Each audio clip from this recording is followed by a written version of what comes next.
Well, here we are yet again. Episode 120, though, for some of you, maybe your first time, baby. 122. Your first time. 122. 122. 122. My weight. So it's probably, yeah. My weight. Yeah?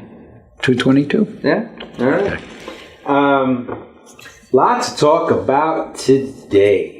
So much always happening week to week. It's almost like we're in news, like Saturday Night Live sketch, where the two guys doing the... Two wild and crazy guys. No? Oh, okay. Which one? It's where the I'm showing my age. News. You are really... Two wild and crazy guys. Where we give the weekly updates of what's going on. What's going on? So here's the deal. A little disclaimer.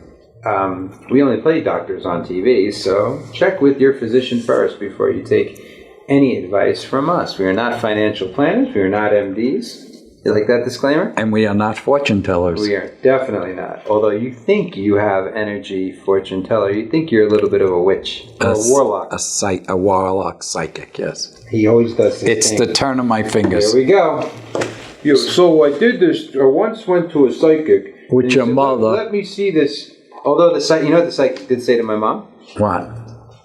That she would have a child named after her with another man while she was married to you. And that's exactly what happened. I should have known. And here's what's crazy. My mom's name is Julianne, and she's not a fan of her name, right? And my sister's name is Julia, and the reason why is my grandfather, where I get the Julias from, right? Yes.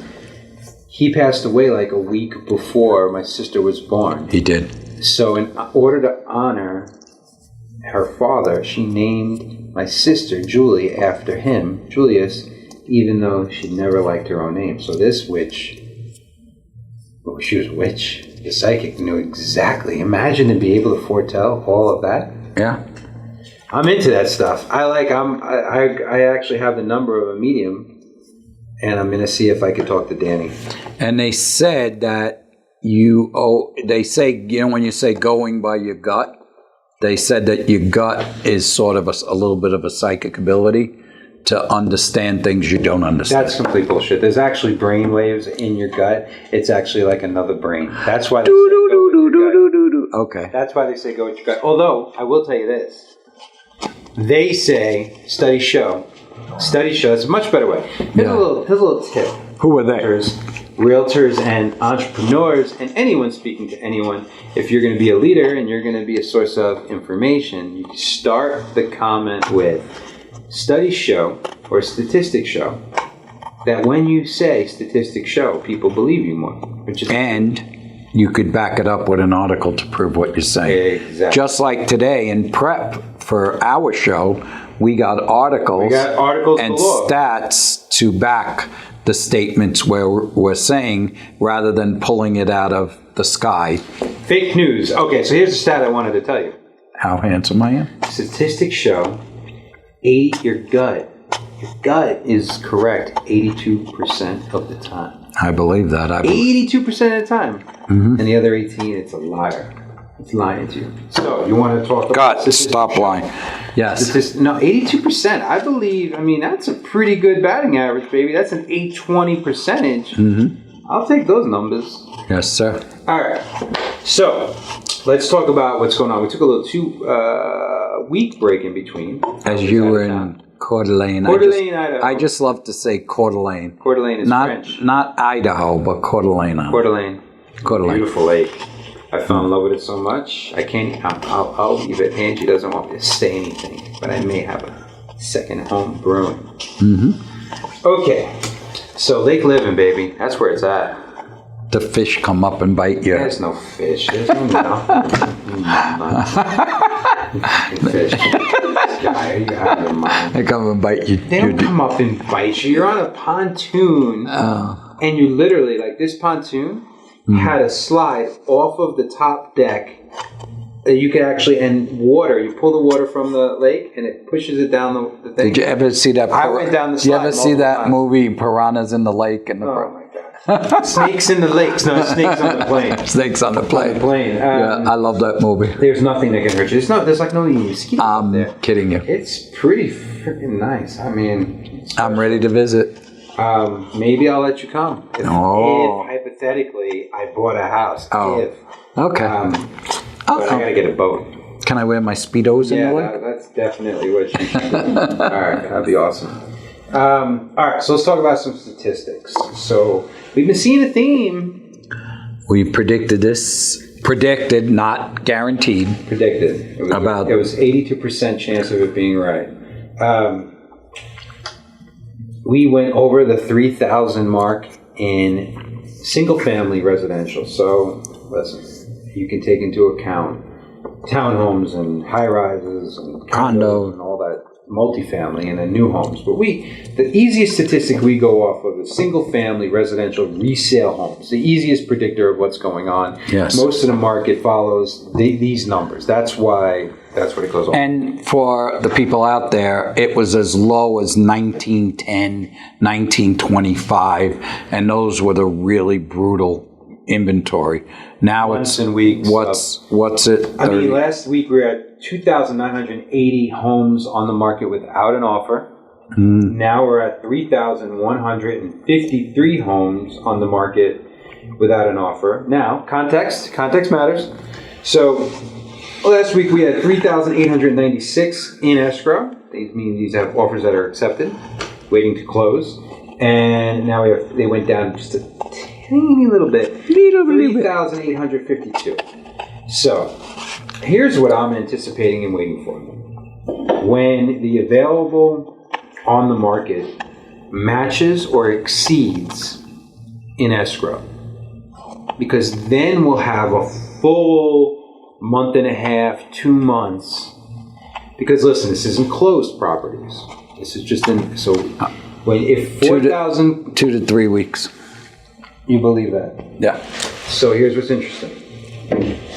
We got to see how many homes are closing a month versus how many homes are available.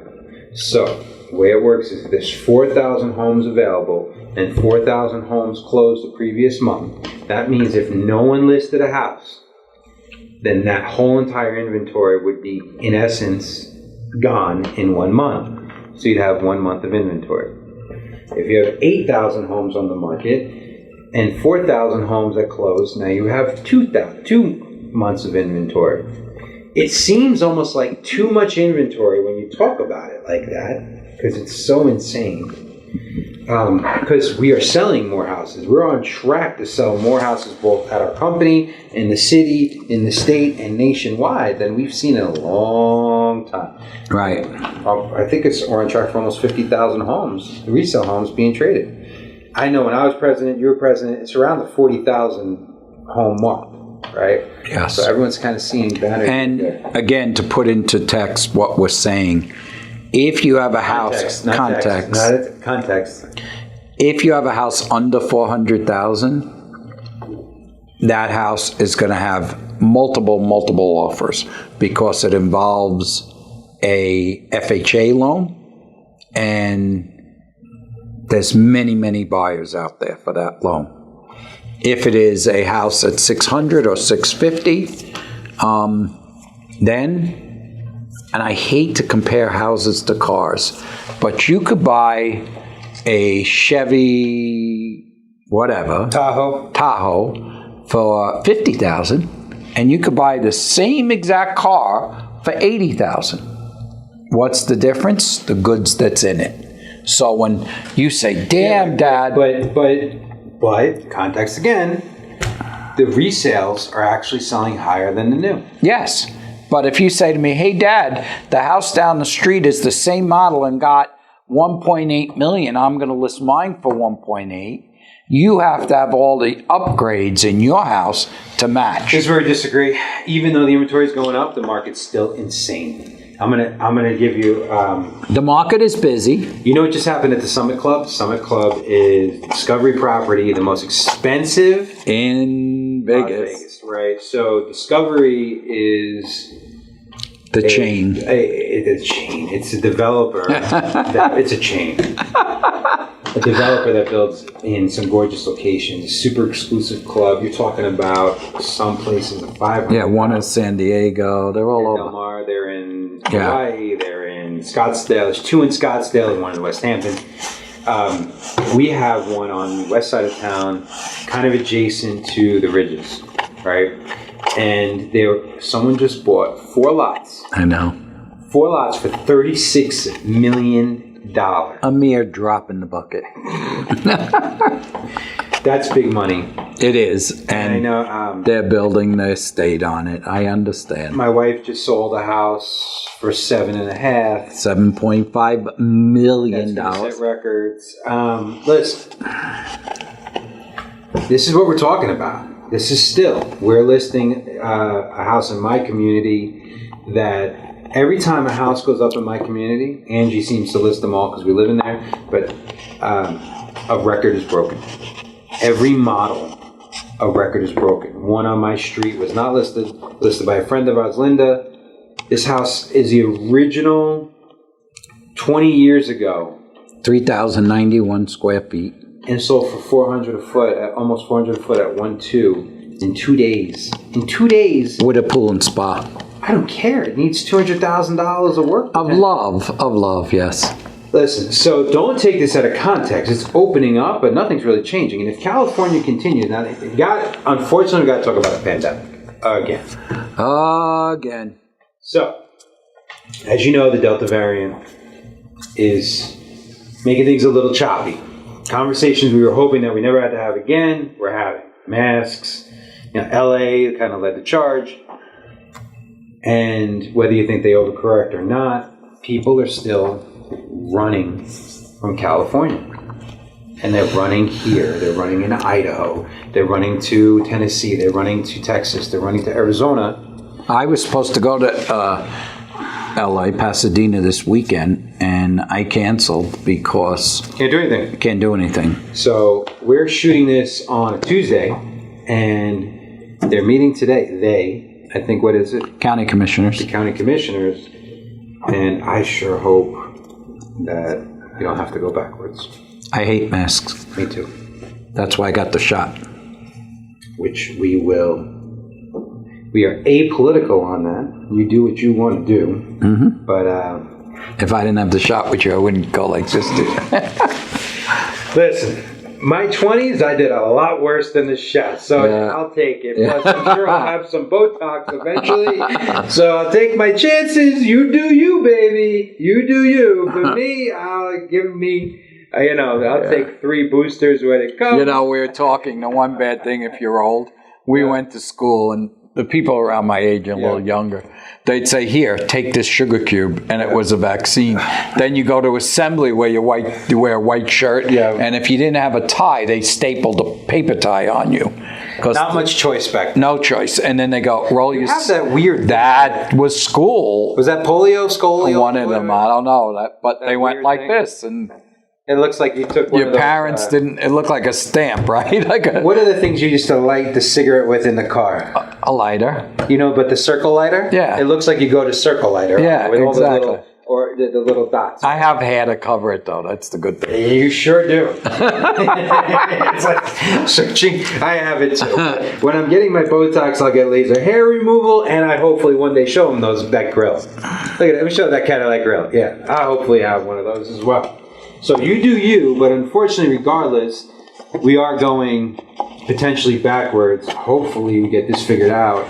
But there's silver linings in everything. Mm-hmm. And I think if it stays like this, that the market will just continue going crazy. I think, Well, I think no matter what, the interest rates drop this week. They're under 3. And like I said, I hate to say this, 44 years ago, I got my license while you were pregnant in your mama's belly. While I was pregnant? While your mama was pregnant. Okay. And my interest rate when I bought the house was 8.5% with A credit and 20% down. And we knew that she was pregnant, so we said, we are buying a house. Yeah. She was like 2 weeks pregnant, but we knew. And we bought a house. And when you think that 44 years ago, it was 8.5%, and today you could get 2.75, 2.8. I mean, it's insane. here's the thing. It depends on your mindset, like everything else, right? So I did a post last year, and I saved it. You know how Let me see if you look younger. No, not. It's not a picture of me. But you know how? Oh God, she's taking. What is she doing? Look at Lola taking pictures of herself. It's in the Tina family. Got it. Anyway, basically, it was all those pandemic posts of last year, like where people were trying to keep silver linings, and I had this post that I really liked that I did, and it was kind of a reminder. That's what I love about the memories of Facebook. I'll do a post, and then I'll kind of motivate myself a year later with my own post. Is that cool? It's good that Am I bleeding right here? No. Yes, you are. Okay. You want me to look Anyway. Really? That will seal it. You didn't know that. I don't want you touching If you go like this, no. If you do I it, did. I thought I was you for a second. Anyway, one of the silver linings is what would you do differently, right? So when everyone was saying work from home, I reframed it.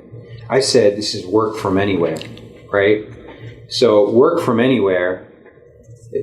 Is that for me? Is it that bad? Not sure. Does it look bad? Is it bleeding?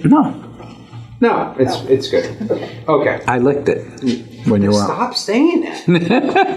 Just stop saying. Don't you remember your kid? You go like lick your finger or your thumb, and then you do one of these. Not lick it. Oh, but you touched me. Anyway, it's a COVID thumb.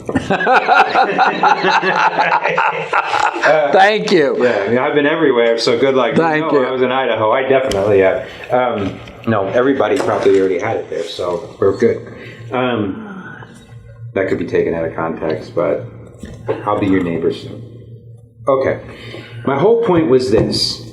We're already living in a time where things have changed completely. As much as we want to go back to where we were, people want to work from home. People want to open their own businesses. People want to move. The whole geopolitical map has changed. You're going to have a ton of people that are moving into Idaho, and you're going to have Idahoans? Idahoans? Idahoans? Idahoans? Rich, I was going to say. I'm not even going. I'm not even going there. Idahoans. Idahoans? Anyway, I'm not. There's a hoe in it. I'm not saying the word. People from Idaho are probably like, where the hell are all these people from Vegas and Arizona and California? Don't Californicate, right? So, but same thing. We have New Yorkers going to. Do you remember when we moved North here? Carolina. Do you remember when New we Yorkers moved? going to Florida. Do you remember when we moved New here? Yorkers going to Tennessee. Do you remember when people we going moved to here? Texas. Huh? I'm not listening to you. Do you remember what they said to us when we moved into Wild Olive? Oh, you New Yorkers are spoiling Vegas. Yeah. Oh. People next to us all said, oh, you New Yorkers, you're flooding, you're ruining our city and what it used to be. So that line goes back to everybody. But I had a point. That's progress. Go ahead. What's your point? This country thinks that we're watching a football game and you have to root for the Jets or the Giants, and there's no middle ground. Always middle ground. Right? And I believe you're just rooting for watch a good game. Right? And what I love about this is you're going to have a liberal Californian and a conservative Idahoan. Here we go. And what's going to happen is, I believe, when people, and the people argue this, maybe this is my Pollyanna, when people are forced to live together, they start seeing similarities in each other. The closer they get, the less they realize that they're different. And I believe that's why if you force people together, I believe we got a shot to come closer. And that's why I love seeing, like, traditionally, and all these stereotypes are wrong. Everyone thinks California is this, like, super liberal place. Which You go to Orange County, not happening. It's conservative as they come. Everyone thinks New York is this super liberal place. You go upstate. or Long Island. On Long Island, it's not. Conservative. Everyone thinks Texas is a super conservative state. Go to Austin. Good luck. It's liberal, right? So there's these anomalies, but I like how the changes that will occur we don't know the butterfly effect of what the pandemic created, how it unravels. There's so many positives here, and I think the real estate market is part of it. So I am super bullish that Vegas will still keep growing. Now I did a video last week about how people think it's overvalued. There was an article about how overvalued Vegas was, right? And how overvalued Arizona was. I don't think Vegas is overvalued. Either do I, but I was saying is 26 years here, if we only compared it to our 26 years here, it may feel expensive. But if you're coming from all these other places, it doesn't. And there's a quality of life, and I think you're going to see that migration continue. Oh, I agree. I agree, because California money, and then you come here, and what you buy for $800,000, let's say in Pasadena, which is a suburb. You can't even buy 800. Yeah, you could buy a 2-bedroom, 1,300 square foot condo that needs work. Yep. For $800,000 here, you are a superstar. You're in Summerlin. Superstar. You're like 2,500 1 story, no, pool, spa. 800,000, yes. Not anymore. Not new, but yes, recent. Not so much. Yeah. Not on the west side of the Beltway. Not getting it. You're not getting it. But you're still getting an easier place to live, right? And I think even someone like me who was looking in Orange County ends up in a lake in Idaho because one is double the price of the other, and one's an easier thing, right? So, and then to just on last comment on your comment, the reality is as different as we are, is as same as we are, and there's always a common thread if you look for it, and that's what I've always looked for all my life. Even people that are on the opposite side of me.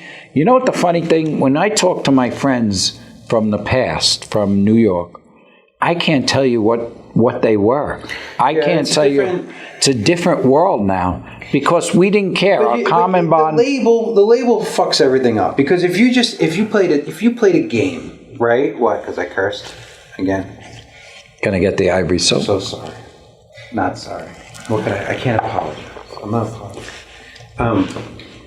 If you played a game where you're not allowed to say what religion you are, you're not allowed to say what political affiliation you are, you're not allowed to say what sexual orientation you are, and you just had a conversation and you compared your life to another person's life, right?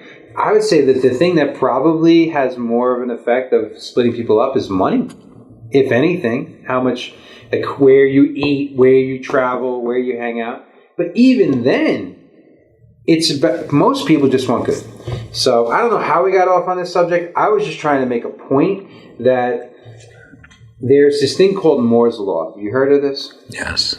Where in technology, I've mentioned this a bunch of times, but it's worth talking about, where technology doubles every 18 months. So what does that mean? Something will get faster, like a computer. Something will get smaller. How these have gotten faster, smaller. Like, will I get faster and smaller? No. But what happens is things start duplicating quickly and compounding quickly. Right. Right. So we were already on this path to the way the world is going right now.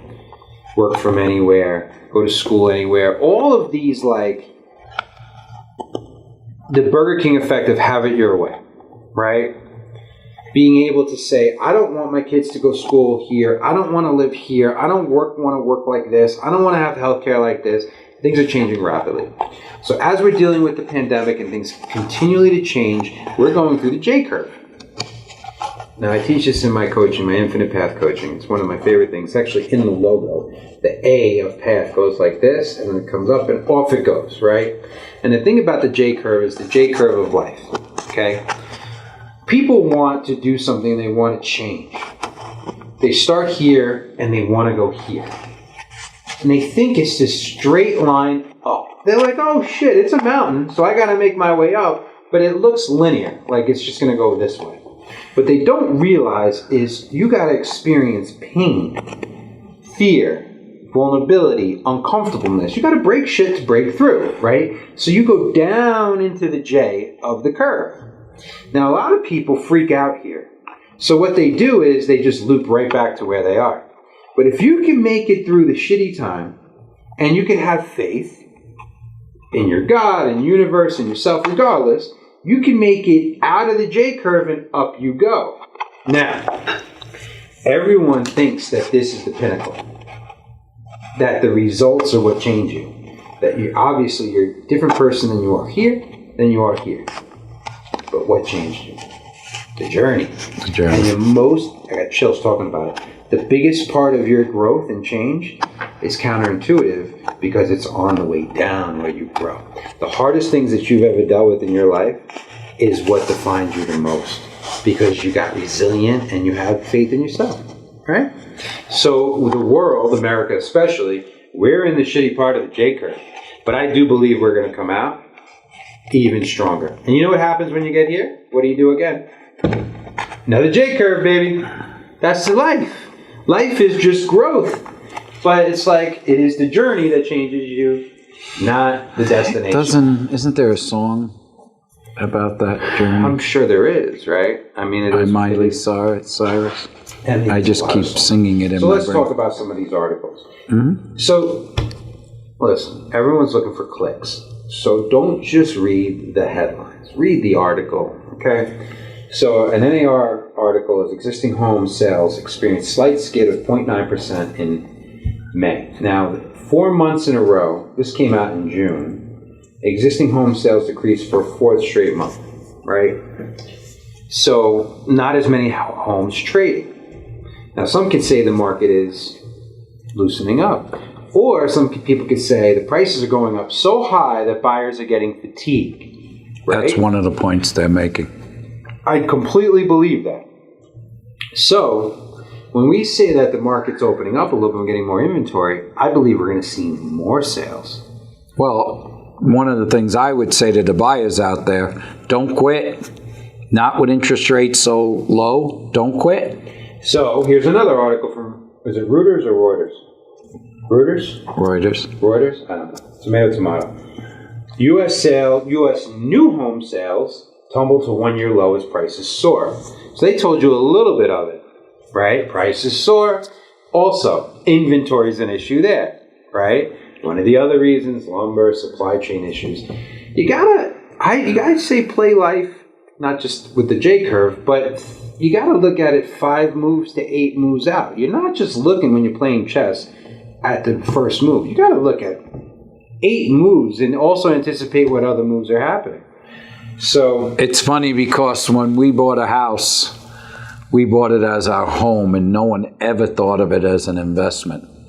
And today, when people buy a house, they go, oh, what money could I take out? How's it going to go? Am I going to lose money? Yep. My parents and my generation, we bought houses for homes. And what happened in the course of 30 years, of course, they always went up. But we didn't think of it that way. And now it's much more a business transaction of where... Everyone's a genius right now. Mm-hmm. Although Bitcoin went under 30,000, it was at 64 at one point. But if you've invested in anything in the last 10 years, as long as you're in the game, you made money. So true. It's just the way it is. Right? And crazy cycles. Like, for instance, I have that MGM at Signature. Yep. 2 months ago, there was 65 for sale. Today, there's 19. And the prices have gone up? Yeah, they're leveling and going up.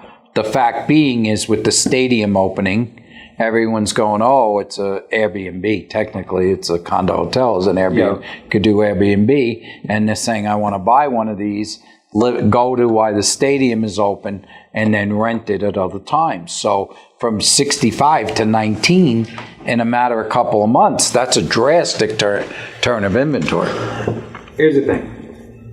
People ask me, a good time to buy? I'm like, are you willing to bet on yourself? They're like, what are you talking about? If you're going to make money for the rest of your career, you have investments, you make money, you're a worker, you have money coming in. Buy now, buy at the peak, buy on the way down, just keep buying. You did it. I watched. If as long as you're in the game and you have diligence, you're in. So that's where I'm at with it. What was the other thing we were going to talk about today? How handsome I am again? Okay, we're going to pivot. You never answer me. So we talked about the numbers. keep an eye. So let's just wrap this up. Basically, here's the deal. Sellers, you still can get great prices. You're going to have more competition. But if you have a great house or it's in a great community, you're going to break some records. But you may not be the only woman at the bar. You may not be the prettiest woman at the bar because now the bar's a little bit more crowded. Okay? Buyers, you got more options. It's not necessarily me at Arizona State in 1998, which I had a lot of options. But you got more options. So if you had fatigue, get in the game. Rates are still low, and you're going to be able to, I'm not necessarily negotiate as much, but maybe you'll have more options, and people aren't getting offers immediately, and they're not getting overlist every single time. And they're not 36 offers on every property. Exactly. It may be a pleasurable experience. Realtors, you needed to be resilient this entire time, but if you gave yourself a pity party or you're a victim for a couple of months, jump back in. Listen. Winter is always coming in entrepreneurialism. You got to be ready for it. You got to be battle tested, bulletproof, and ready to go. So if you gave yourself July off, because a lot of realtors do, right? July is basically the Christmas time of the summer. Jump back in the game, especially if you're hungry. Get in there because there's going to be more. When we see more houses on the market, it means more listings. It means realtors are taking more listings. Sellers, a lot of sellers are cashing in, saying this is the peak. I want to get my money. I want to take it off the table. And maybe I want to move to Tennessee, Idaho, Texas, North Carolina, North Kakalaka, and Compton, right? So who knows? True. So I'll tell you something interesting. Or you could level up or level down. What? The flippers are full steam. Like in Red Rock, Can't lose. We have 9 houses currently. Yep. That are in flip status. And here's the thing. They didn't buy them cheap.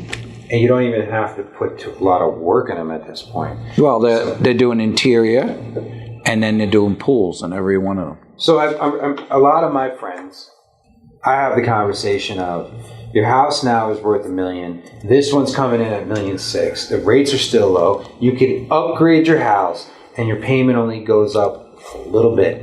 So you can go up. So what a great time to level up, right?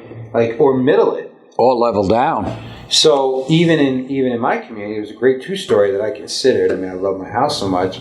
There's a world where I could potentially get that for 1.6 and sell mine for 1.9, and I don't have to do any work, and I take a couple $100,000 off the table. You could do that as well. It's just a great time. There's nothing to lose. Well, what did we always used to say? Oh my God, my rate, I don't want to lose my rate. My mortgage is 6% and now it's 9%. I don't want to, but that rate talk is... Or you can have some cojones. This lake house in Idaho, I'm going to put 25% down and take an interest-only loan for 10 years locked in. And it'll cost me not that much money. So interest-only is another way around the game if you want a lower payment. There are loans out there for it. The way you gain equity is the price of the house versus buying down the mortgage. Well, even then, I control it. I can still pay more to the loan every year if I want to. Of course. Right? Would interest only be 2.8? We called Nikki Picarero at City National. She does a lot of great bank loans.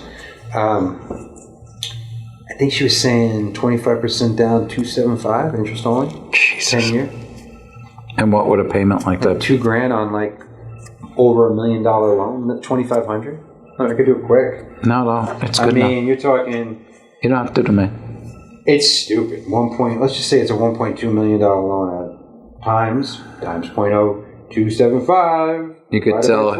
$27.50. You could tell he was a mortgage broker in his past career. $27.50, not including taxes, insurance, and things like that. You get more runway on interest-only loans. But listen, guys, in 10 years, if the house is worth less, you got to refi, and that's the risk. But if you're sophisticated and you understand the game of money, you can play this game. But you could also talk about 2008. Remember when everything went down? Those are 2-year. People saying, oh, my house will never be worth what it was then. Oh, boy, that statement is gone. It only took 13 years. But well, we had a huge drop. But even if you're holding money because back, there was false mortgages. True. And now we're not looking at it. You still have FHA, which is only 3% down. So if there's a little change in the market, they're underwater quickly, right? But if they bought it as their primary home, it's still better than renting because the prices of rentals have gone sky high. Listen, you don't have to convince me, buddy. It's jobs. I'm in. And jobs are going to play a huge part. So, did you see yesterday a restaurant closed because they couldn't get anyone to work in it? It's definitely, you got to, oh my God, you have to do what we've been doing all the time. You got to actually pay well. That's a valid point. Take care of your freaking people. Like, you think that you don't have to invest in your people. This is a little business advice for realtors, for business owners. No one comes plug and play. No one comes ready to go. You have to invest in them. You have to take care of your people. They're trusting you. You have to give. To think that you're the owner and you just dictate around and they're their slave. Nuh-uh. This isn't like my way, the highway. It's like you create relationships. So why wouldn't I want to see every single person that decides to raise their hand and say, I'm committing to work at Urban Nest, both realtors and staff, see them grow every single year? That's a higher level of consciousness in the game. Rather than like the CFO conversation of let's pinch pennies and the bottom line. I just recently interviewed a couple that I really wanted to come here, and they were just so focused on every single dollar. And I said, here's the deal. If you think like a CFO, you're never going to grow. And you're probably not going to end up with us. Because if you're playing defense, CFOs, financial people play defense. And I'm not saying defense isn't important. You got to shore up that defense. But growth requires risk. Growth requires vision. And growth requires to think bigger. So I said, if you think like a CEO, then I'll see you here on this side of the table. And we welcome you in. But I can't force people. And it's a great segue, right? Even our agents, any agent, if you're not plugged into the game, nothing's going to fix it. We cannot save you. We've tried. Trust me, no one's tried harder than him. He basically, in the past, he used to do the whole deal, collect a $500 transaction, and basically the commission would go to the agent. I mean, because you care so much. But one of my mentors has a saying, be a leader, not a savior. Because I want to help you. He wants to help you. Come over to this side. We'll take care of you, but we can't carry you. And I'm going to comment on that. It used to be that way because we have grown. You didn't have choices. But now you have choices. No, it wasn't like that, though. There was more accountability in the past. No. It was sink or swim. I know, but we have training programs now. We have mentorship programs now. We have your coaching programs now. So if it's sink or swim and you find yourself sinking, jump on the boat of one of those programs. So this is two things. Number one, so let's just put it this way. You, I believe, and I'll give myself credit, but I'm going to look at you. You would be successful regardless of the real estate company you were at. You were driven, you were hungry, you were intelligent enough, you weren't risk averse back then, and you were going to succeed. Now I am. A little, when you're an elder, it happens. Listen, it's part of the game. Next year I'm going to be 60. In all fairness, for as risk averse, when you got that great grill, for his risk, your whole friggin' neck looked like someone mugged you. So yeah, all the way through. My eyes turned black. You didn't bitch once, right? You really didn't. No. So, I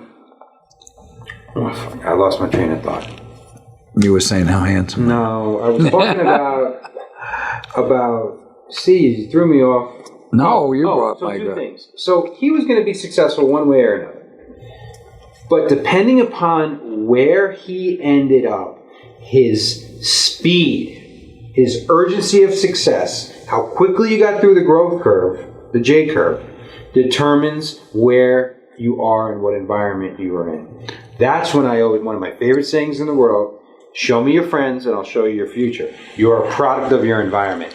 That's why environment matters. Some people, listen, most successful realtors, most successful business people, they're going to be successful no matter what. But as I'm noticing, as my network of friends and my CEO groups and all these things I'm in, opportunity now just starts finding you, and your accelerator of growth goes a lot faster. So even the people who've been with us from day one, and we watch their business go from 15 deals to 120 deals over the course of the last 6-7 years, I never take credit for that because they did the work. But I like to think humbly that we set the table for an environment for them to grow rapidly. That, I think, is the differentiator. I'm going to ask you a question. This is more of a coaching question. Okay. When I was in Coldwell Banker, The son becomes the coach. if the father's open enough to accept it and not say... You're not an egomaniac. Continue. All right. So they always wanted you to post a picture of something you want. So at all the desks, people had Vision boards. Cars and houses. Okay. So I never had anything I wanted. I just had to drive to be successful. So I mean, you had something a little bit deeper, my friend. what is it? You had this hungry leverage. You called it. A lot of you are too young for this because I read the book, I watched the movie. That Gone with the Wind, I'll never be poor again. And I think... Oh, you remembered I used to grab... Yeah, when you used to hold the Scarlet Heart. Like, listen, you were going to break... You almost did break. You almost killed yourself trying to make it. And you did, right? But even then, you weren't able yet. I mean, you still have time. You hit... At different points in your life, when you hit a new J-curve, you have to learn how to dream again. So when I say to you, I want to get this car, and you're like, you're a fucking idiot for wanting to spend that kind of money on the car, right? I'm thinking bigger. There's a great book called The Magic of Thinking Big. There's another great book called Die with Zero. Those two books will help you dream and live an amazing life. But you have to think bigger. Elon Musk doesn't go out and go, I'd really like to be able to do an electric car. He goes, I want to change the world. You got to have the audacity to think big. You were pushed so far into the corner that you came out swinging. Yeah. Right? I had to. It was more of a scarcity base, which a lot of people are getting that scarcity based drive. But that doesn't last forever. Because what happens when you start seeing success? Do you start undermining it? Do you start sabotaging it? Do you have imposter syndrome? Right? Am I worth there? Or do you get there and you're like, I don't want to ever go back to here, so I stop taking risks. So that's where you got to be like, the biggest risk you can take in life is not taking risks. Is that a good enough answer for you? Great. And... So my motivation came from scarcity. Yes. Is what you said. Which... Even though I could buy the boat, the car, the house, I still came because from... you never turned it into a really materialistic game, and you started giving yourself the permission to be like, okay, I'm worth it to live in Red Rock. I'm worth it to drive a Jaguar. That was part of the growth for you.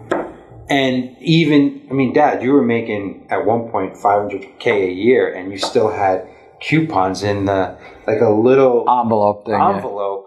Yeah. I miss my coupons. I miss them. You know what I mean? Like, even now, like, you still love Burger King, buy one, get one free. You know, there's nothing wrong with that. But you have to be able to think big. And listen, I joke with my wife all the time. When we start playing small or we do something that we don't have faith that we'll be able to figure out, it's always like if you said to me, I want to buy a car that is, I don't know, $150,000. And you're like, what a waste. You're putting on me that I won't be able to make enough money now or in the future to handle that car. It's basically a scarcity play because you have no faith in the future working out correctly. I'd rather do I understand. a depreciate.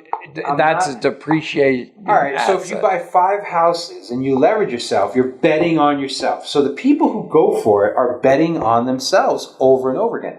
The thing is, you fought it. What you say and do are two different things, my friend. I've been with you for my 44 years.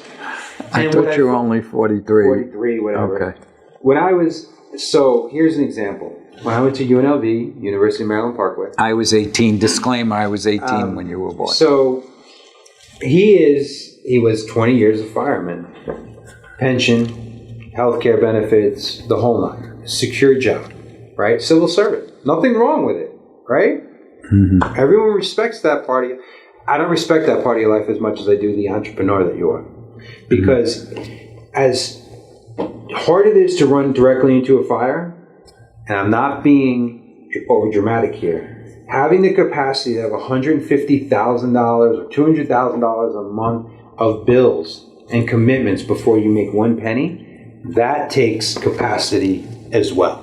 Some people would say it's easier to run into a fire than take a second mortgage and bet everything on a restaurant when you didn't have a lot of money. I think it's different cojones. So anyway, when you were like, become a teacher, which I always wanted to be a leader in that respect, whether it be a coach or a teacher. And now you're coaching, so that worked. It did, but, and nothing against teachers, I think they should be paid triple what they get. Like Long Island? I mean, that, I'll always vote for that. But I got out of college and I was working and I wasn't making great money, and the bureaucracy of the Clark County School District at the time, I don't know what it's like now, I looked at you and I said, wait a minute, Dad, because you were like, take the secure job, take the thing, and I said, wait a minute. You didn't have anything, you invested in some houses. I watched when I was like 8, 9, 10. Then we still had nothing, and you risked it all and opened a restaurant with 3 people. You didn't know shit about opening a restaurant. It changed our life a little bit there.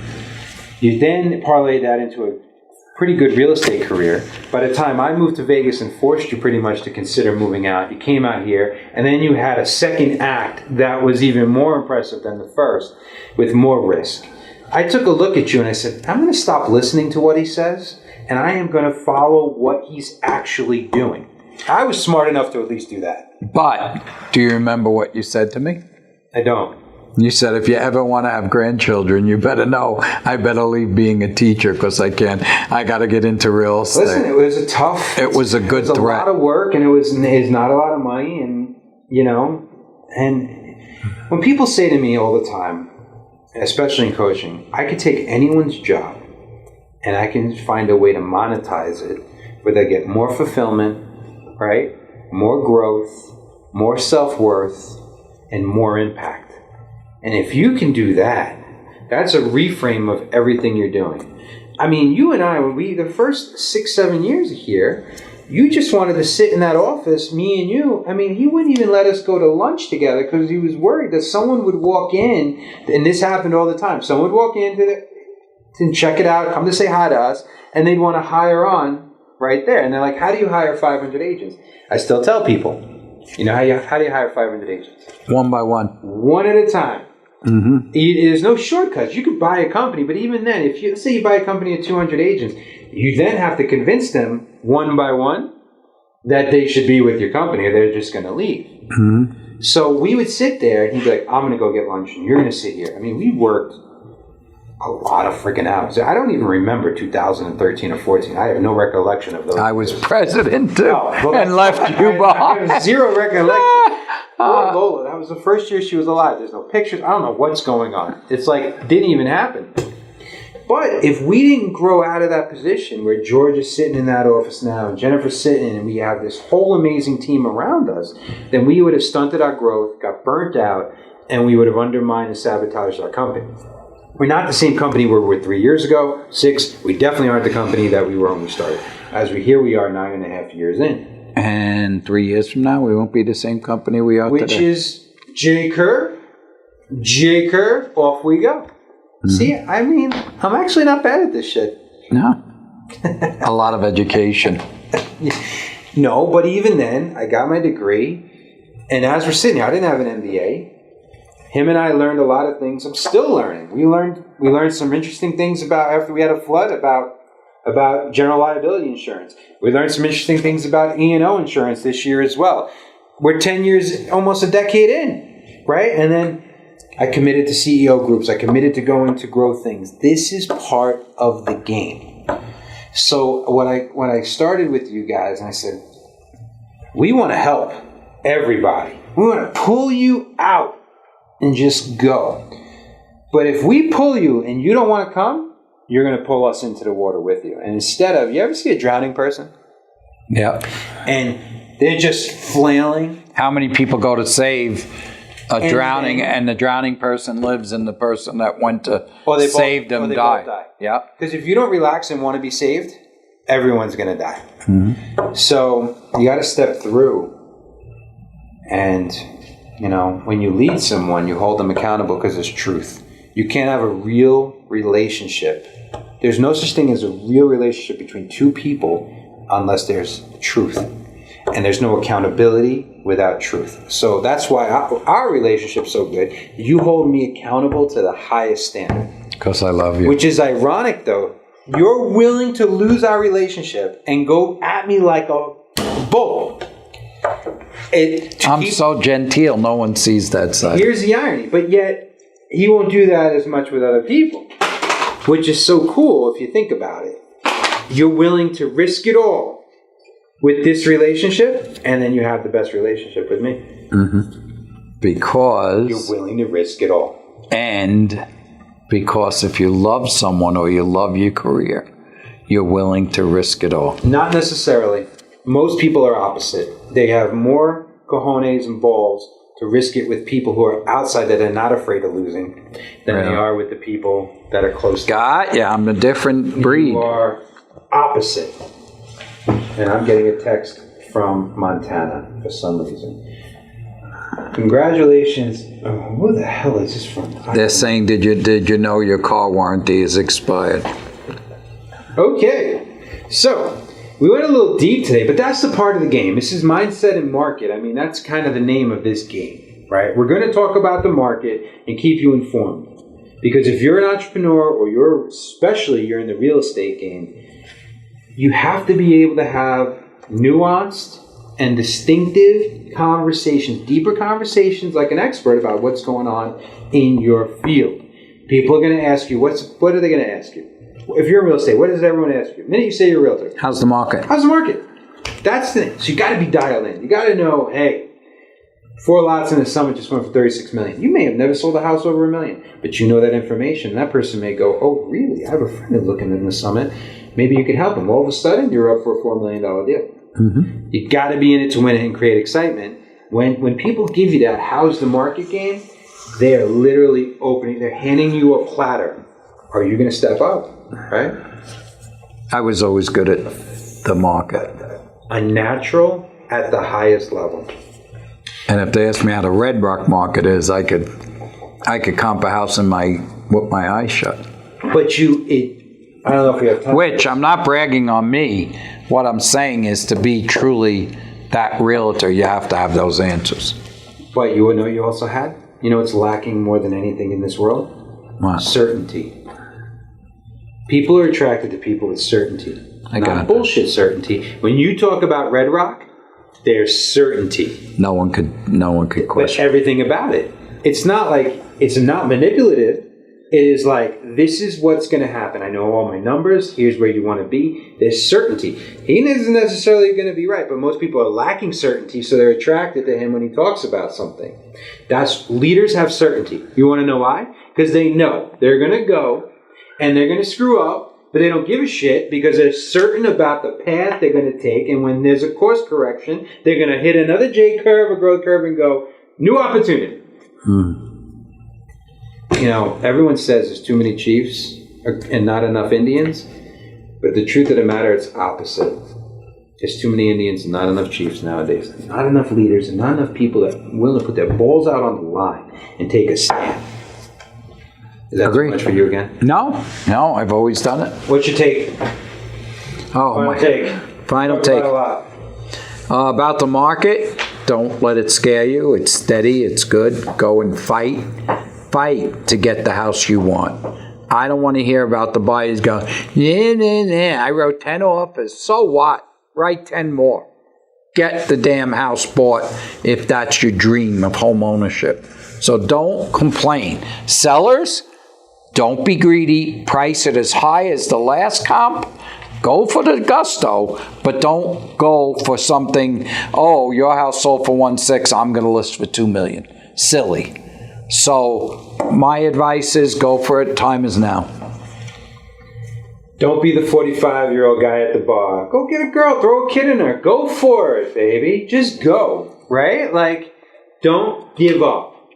Don't give up. Live. Play the game. Be resilient. Sellers, action, motion.